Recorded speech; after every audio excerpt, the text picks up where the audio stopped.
Welcome back to Professor Grimdark's vlog. I know it's been a while since we actually had an interview, but I hope you did enjoy my live lecture during my MFA. Yes, I did pass. Yes, it's official. I did graduate. I am now Professor Grimdark, Master of Fine Arts and Creative Writing. Yay! So, that's a little bit of exciting news. Well, what we have today on our show is also quite a surprise. This is an interview I conducted a couple months ago and just haven't had the opportunity to get it all together for you here. But it's basically amazing because we know him as our sound guy. No, he's more than that. He is, Michael Fletcher, a very popular gentleman who has lots of doppels, who goes out and he entertains us more in social media than just with his words on the page. And for that, I am extremely grateful. And it's my great pleasure to be discussing his works and have that interview that I had with him. It was amazing. So, but before we dive into it again, we're going to look at the Beyond Redemption. I mean, this book is as grimdark as we can get to. It's got all the elements that I've talked about in my lecture. So, what exactly makes this book very grimdark? Well, all I gotta say is, without really delving into too much of it, because I think the readers need to experience this piece, is that we have characters who are all amoral. They're all in it for themselves. We have a world that's basically really gritty and dark. There is an amazing setup for like gods there. Basically, everyone in this world could possibly be a god because, well, their own delusions come to life and shape the world, which are, I mean, how much more grimdark can you get with that? I mean, there's not one person I could say in here saying, "Whoa, well, this is actually the good guy here." No, but there are people you could root for. It's not like they're all like terrible, awful people. You just don't want to root for them. There are actually some good points in this book here that I found very interesting, especially since you put a lot of these people in some of these moral quandaries where they actually have to question sometimes their own motives, sometimes what they're, how they're going to act, and the way the world is set up. It's very believable how the characters will act. One thing that I really found in this book that I liked was when you left the world, you saw like these really strange creatures there, like this one really nasty piece called the Slaver. I mean, he's being touted and carried around by people he basically and sorcered or enamored so that they would do whatever for him. And he's just this, like almost like this Jabba the Hutt kind of character, carried around, and I'm like, wow, that's kind of gross at the same time. And you want to see this thing destroyed, but at the same time you're all like fascinated by it. And what's it going to do next? Who's it going to ensnare next? And then that's only just like one of the subplots.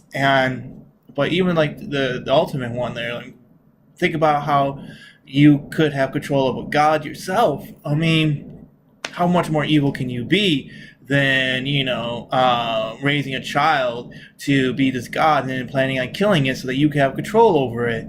But in all actuality, it doesn't come across as evil because it's like, oh, he's doing this as a self-serving plan to help more than go beyond himself. So if you've not read Beyond Redemption, then I highly recommend it. The series, according to the author, is not 100% done yet, but he's getting on the verge of being completed. And like I said, I've read the first one, and I'll be reading the next few in succession coming up here. But definitely, I highly recommend reading Beyond Redemption and everything else by this author, Michael Fletcher, because he's not someone who's going to go away. He's someone who's going to be around for a while.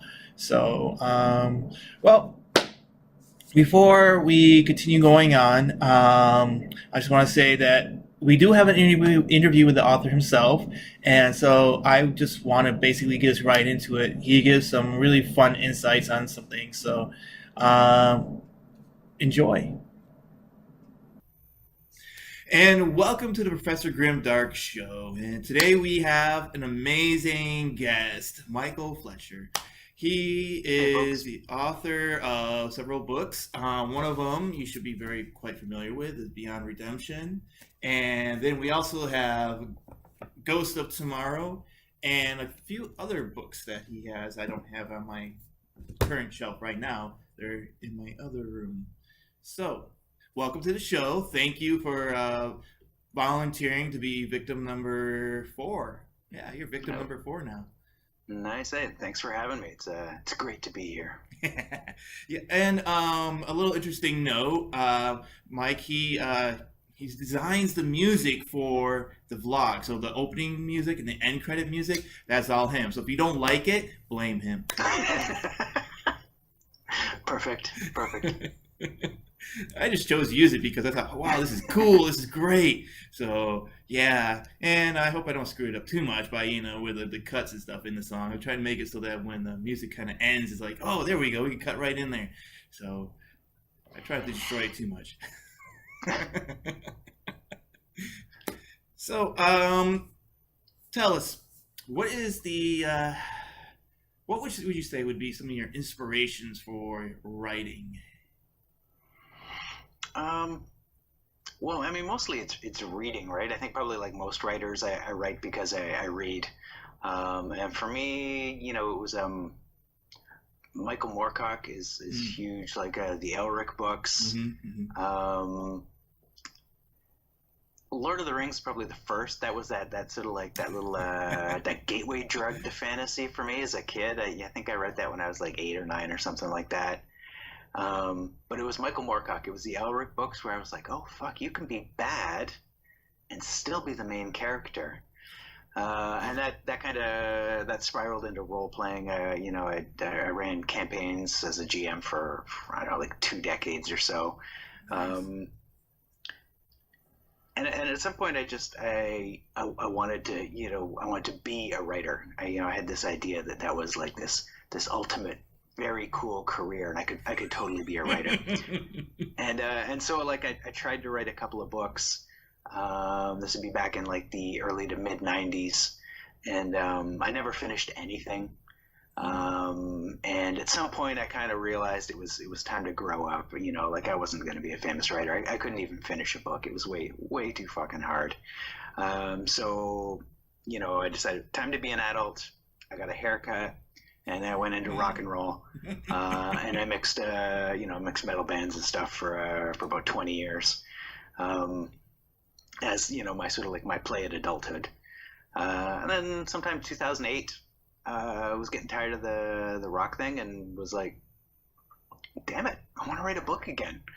And it was weird. I actually just decided I was going to finish, and that the actual deciding, the starting with the knowledge that I was going to finish, Mm-hmm. changed everything.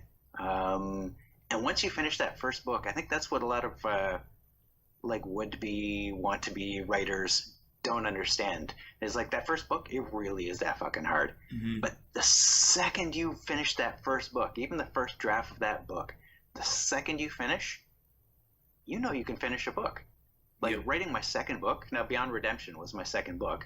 Writing Beyond Redemption was in a way easy, like in comparison to finishing my first.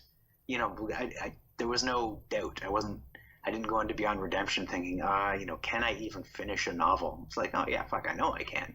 Can I write a good novel? And fuck, I don't know. But it was nice not having that doubt. On top of all the other shit going on. Okay, yeah, and this is the book that he's referring to, Beyond Redemption, and I believe this is the book that's based off of your first book, right? Yeah, This is the version 2.0. yeah. That was so the first version was called 88, named after one of the characters.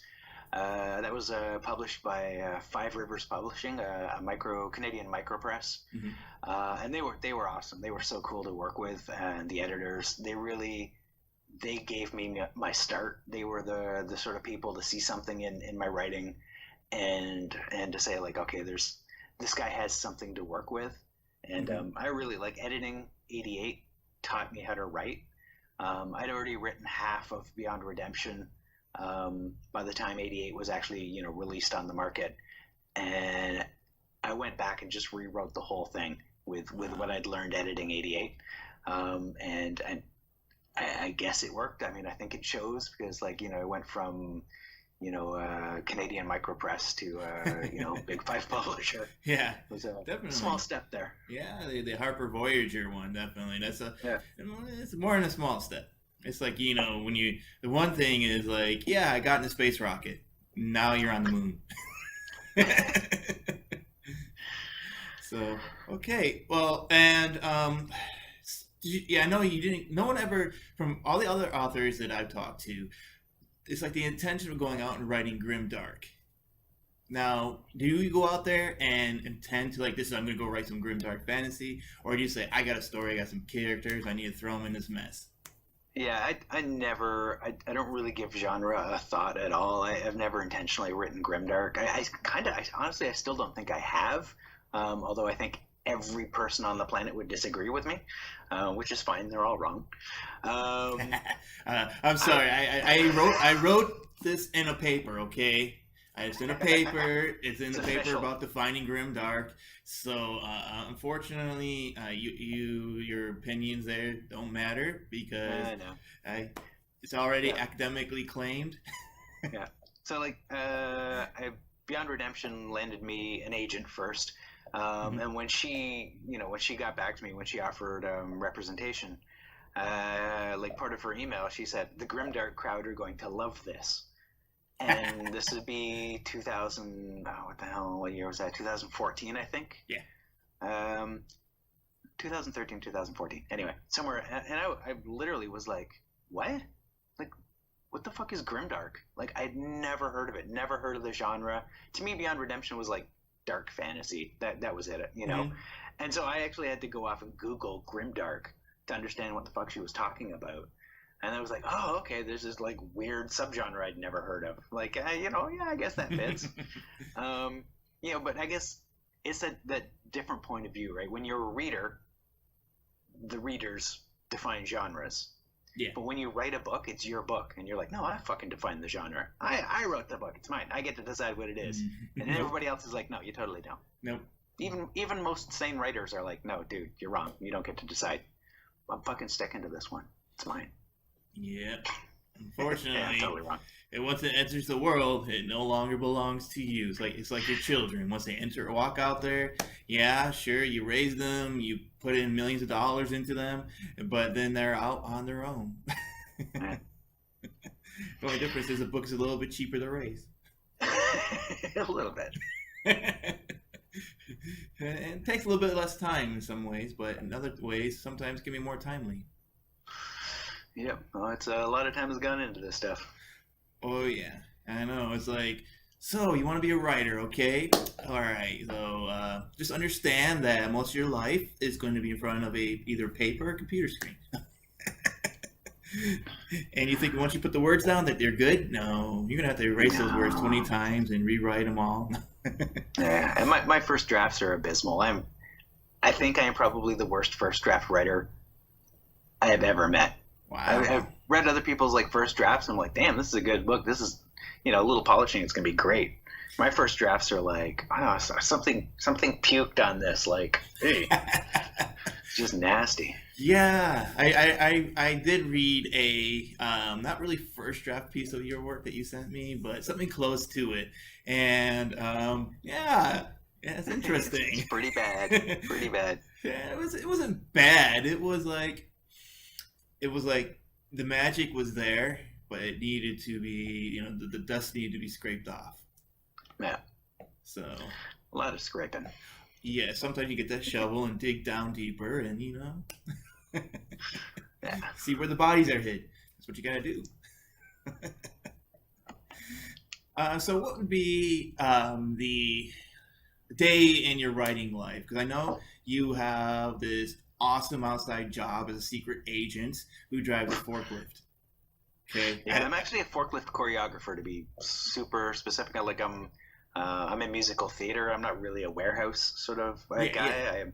I choreograph forklift musicals, and right now I'm working on one. It's seriously, this is fucking genius.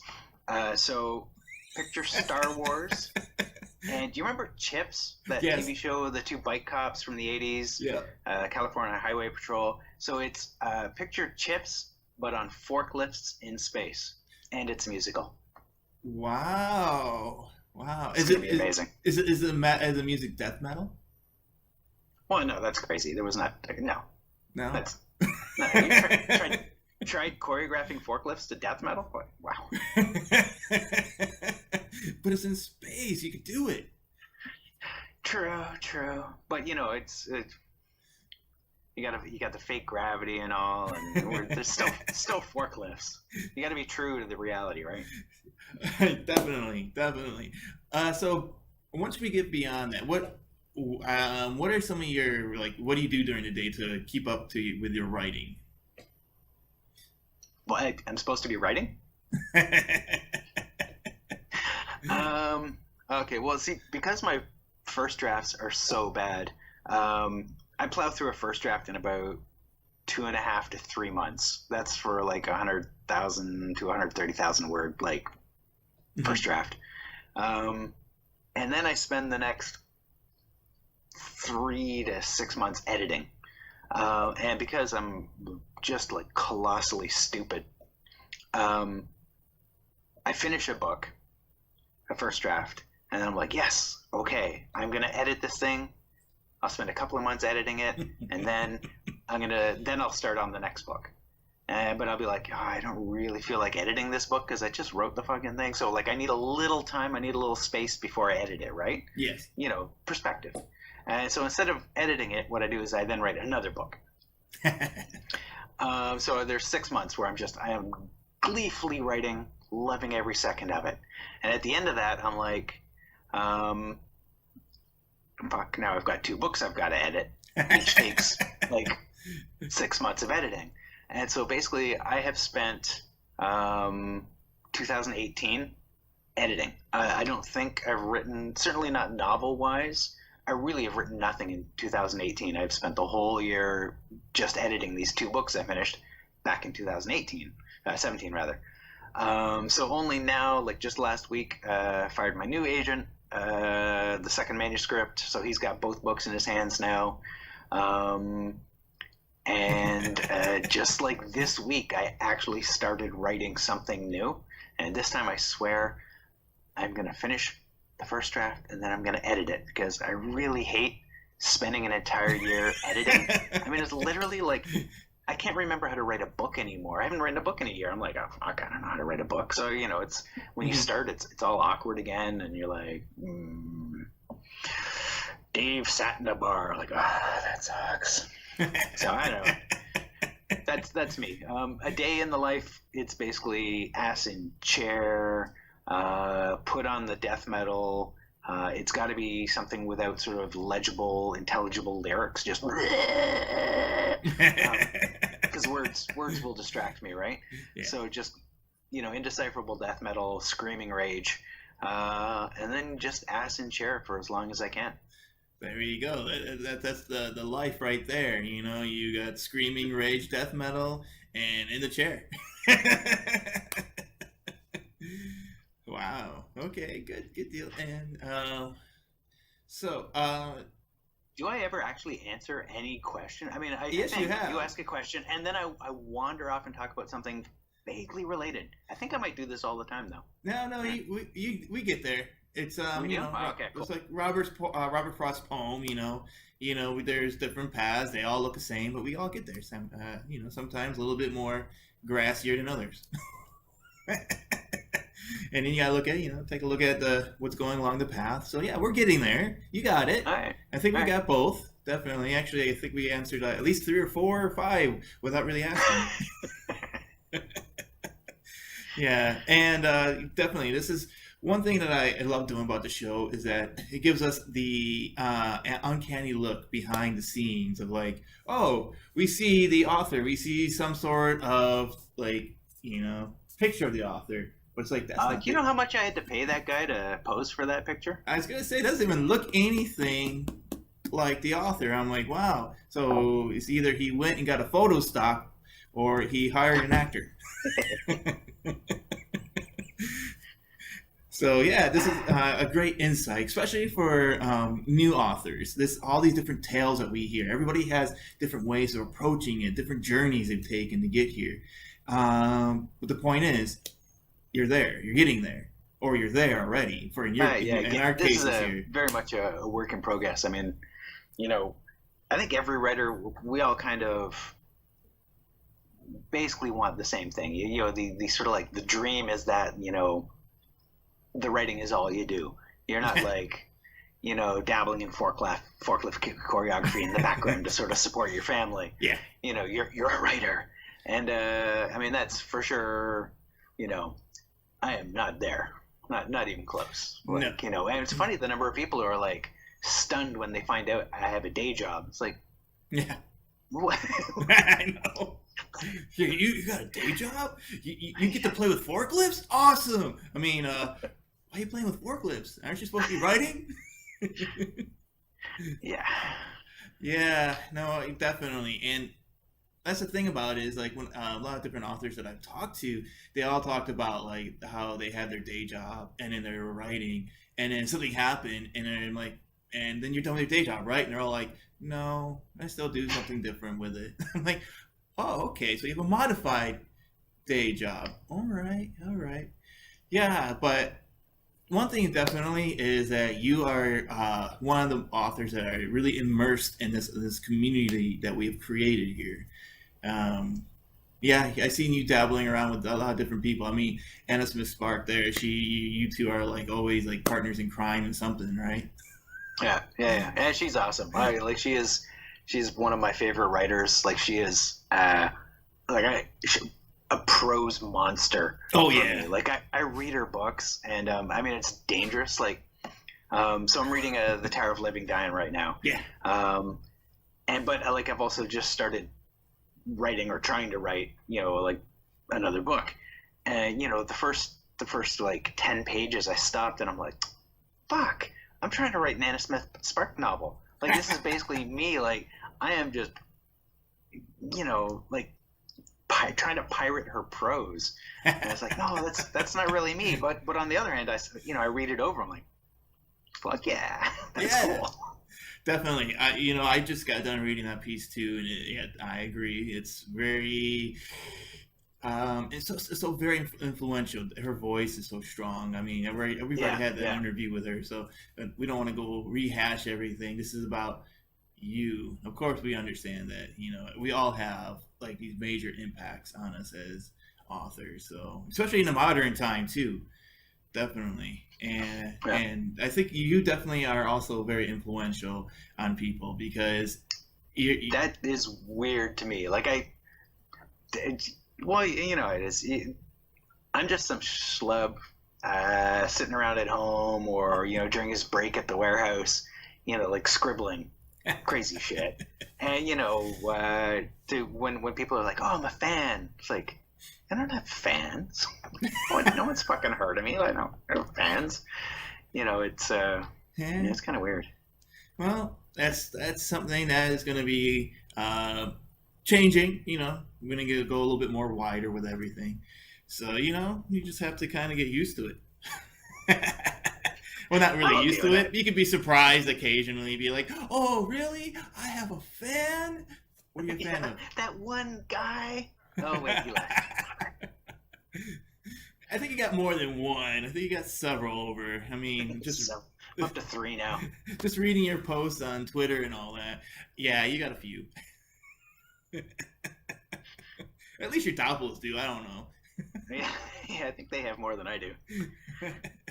So, you're working on a piece. You got several that you've already submitted to your agent, so you're just kind of waiting on news for any of those.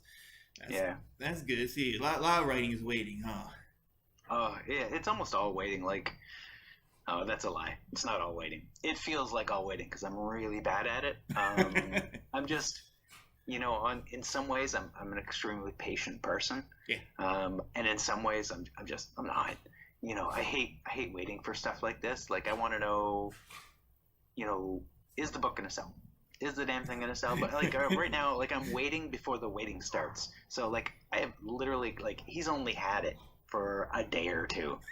So like it's like right now I'm waiting for him to read it so he can go like, yeah, this is good, we're finished, or like, wait, tweak this little thing here, or whatever, you know. So we're not even at the like, oh, he's going to start selling it now. Right. We're at the waiting to see if it's ready to be start selling, and then once he starts selling, I get to wait, you know, for publishers who actually read it, and then for them to make up their minds. And, you know, and publishers, the editors, it's not one person. It's not like one person's going to read it and go like, yes, we are going to publish this and give you a trilogy deal. It's like, you know, the editor will read it, and if they like it, they're going to go back to the rest of the team and be like, okay, read this, see what you think. And if the team is behind it, then maybe. And, you know, I'm hearing a lot of push against trilogy deals now, which is really... Like, I understand it from the publisher's point of view. They don't want to invest in 3 books from, you know, for something that might flop. Yeah. But on the other hand, like, the 2 books I've just finished, they're not standalones. Right. They are book 1 in 2 different trilogies, right? Oof. You know, and I hear things like, what did they call it? Not trilogy exhaustion, but something along those lines. Like kind of you know, people are tired of trilogies, which is hilarious because they're not. No.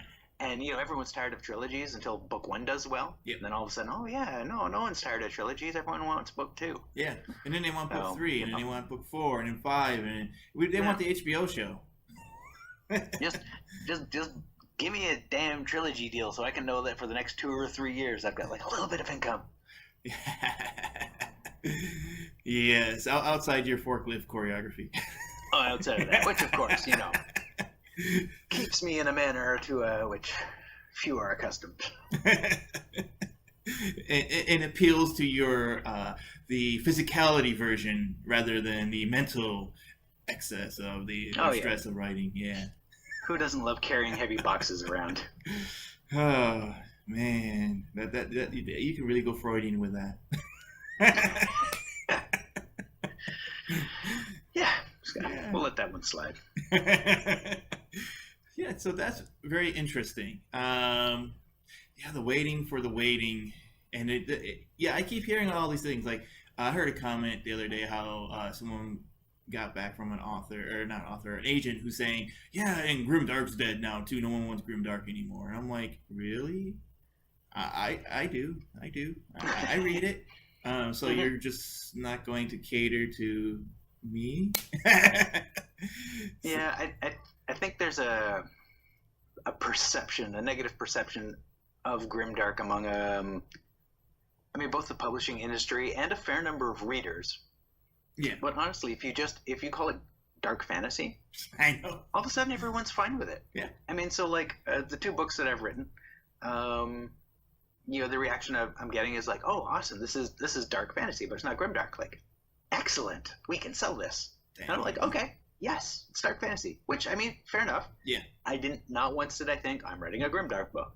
You know, I never think about that shit. Well, unfortunately, the grimdark crowd are going to be like, Fletcher, put out more Grimdark, yeah! Exactly. Well, then you got people like me who are going to continue to speak for the subgenre, who's continuing, now that we actually have a definitive, I think what might be the issue is that they don't have a definitive definition of it.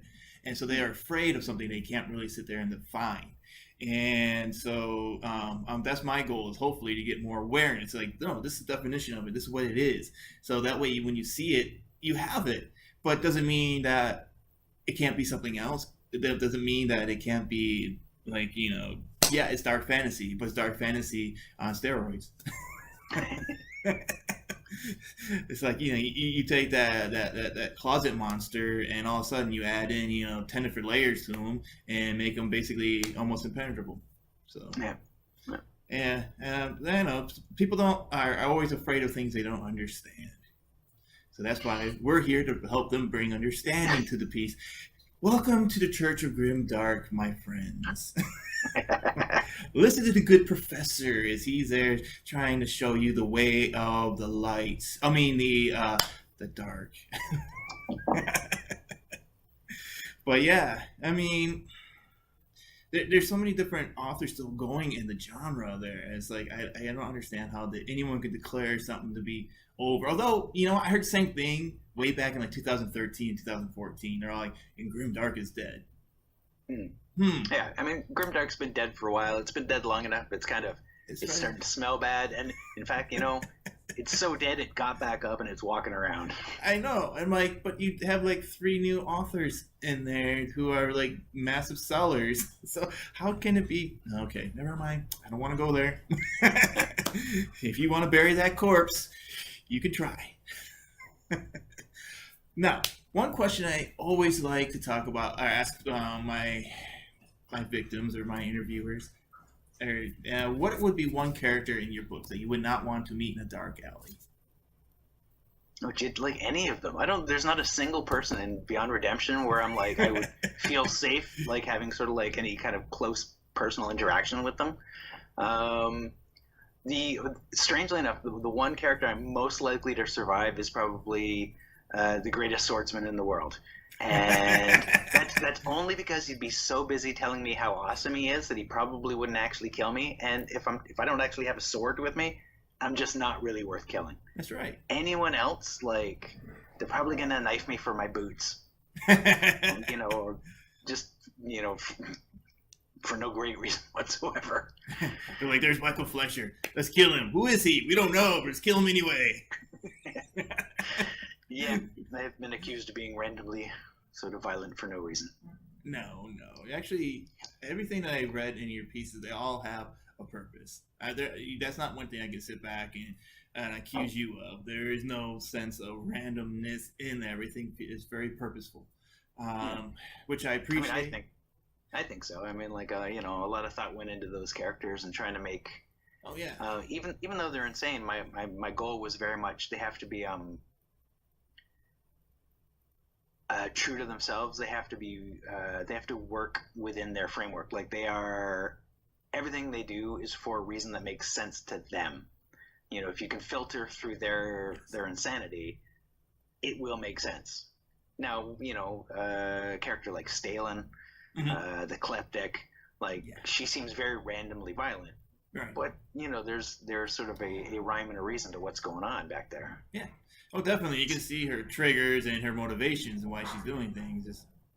She's definitely not someone I would trust either. Yeah. Yeah, I'm like, yeah, she seems to be harmless in some ways. Like, oh, that seems like a worthless trait that they have. No, no, it's not worth it. No, it's not what I would want to deal with. Definitely. Yeah, you're right. I think that the greatest swordsman. He seems to be like the most the least harmful of everybody. Definitely. Yeah. And yet he could be the violent killer of them all. It's interesting. Mm-hmm. Good. Yeah, he's the one that actually sort of needs a reason to kill you. Yeah. He's like, which is weird. He's like one of the few noble ones, even though he has his nobility level, would be a negative. Yeah, and that's one thing that I really expressed in my paper was the way that you created this world, that you made everybody, especially the way you developed the gods, like here, that you made everybody in a way to be godlike figures in their own mind, which is kind of like, matches our current state of the country here. Yeah, I mean, that was awesome. I mean, Beyond Redemption hit the shelves, and then not long after, American politics made me seem like prescient, like I'd foretold the future, and it's like because I was like talking about how sociopaths are drawn to power and politics and religion and law enforcement, and then ta-da! There you go. Yeah, there you go. And I was like, yes, this is what I was talking about. Your book got proved. You had reality.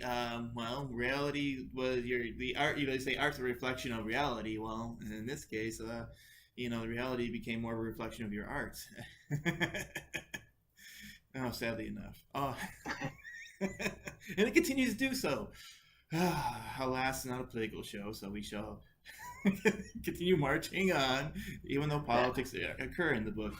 And one of the very interesting ones would be the way that you have the slaver. He's just like a very powerful character in such a weak way. And it's like it's like his strength has made him weak. I found Yeah, it was like that is I think probably easily the most disgusting character in the book.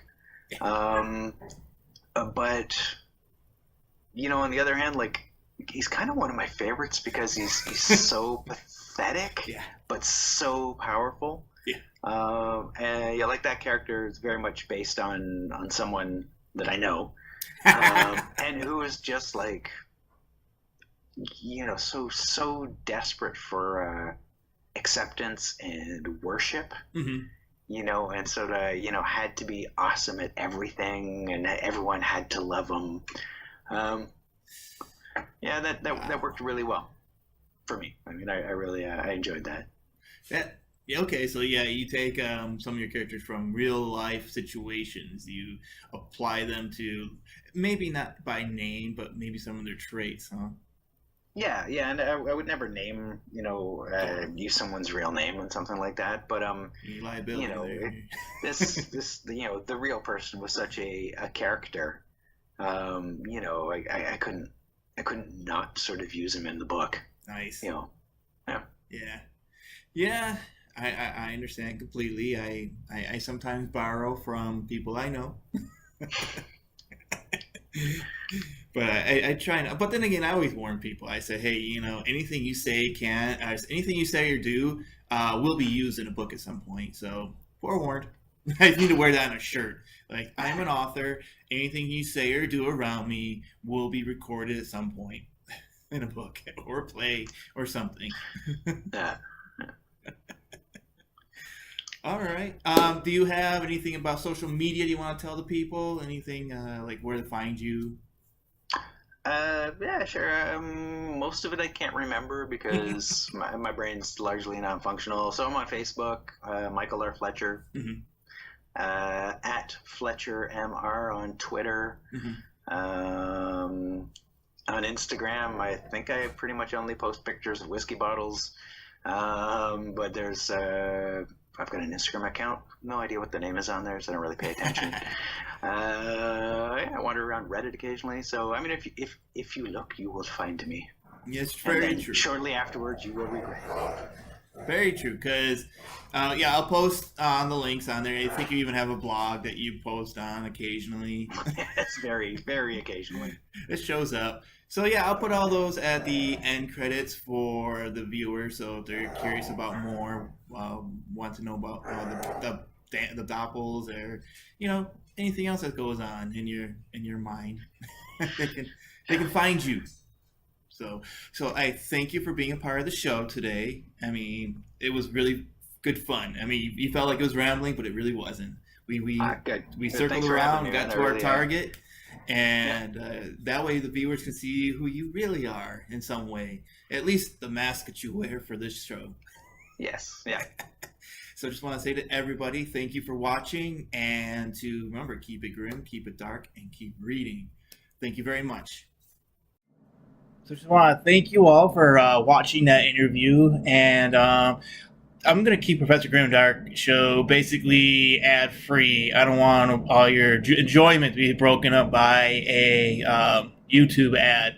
So if you really want to show support for the show, other than subscribing, I mean, we do have Professor Grimdark swag you can find at Designed by Humans. Just look it up. The shop is Professor Grimdark. You can find right here. It says "Keep it grim, keep it dark, keep reading," and that's basically my call for. You can find this on the cups. You can find it on shirts, stickers, whatever you want. If you want to show your support that way, you don't have to, but that's nice to do. Some things that we're having coming up next year, and we're going to be finishing this year off with the Indie Spotlight, where I'm going to break down the indie author's book and talk about craft and what works, And what can we see that could be using a little bit of improvement? It's something that some people were interested in, and I'm interested in it too because I'm all about the writing and writing craft and making things better. Because I'm not just a reader, but I'm also a writer too. So I find it very fascinating the process. So once again, thank you for watching, and I hope you continue to do so again. And if you're looking to find more about the author Michael Fletcher, keep watching.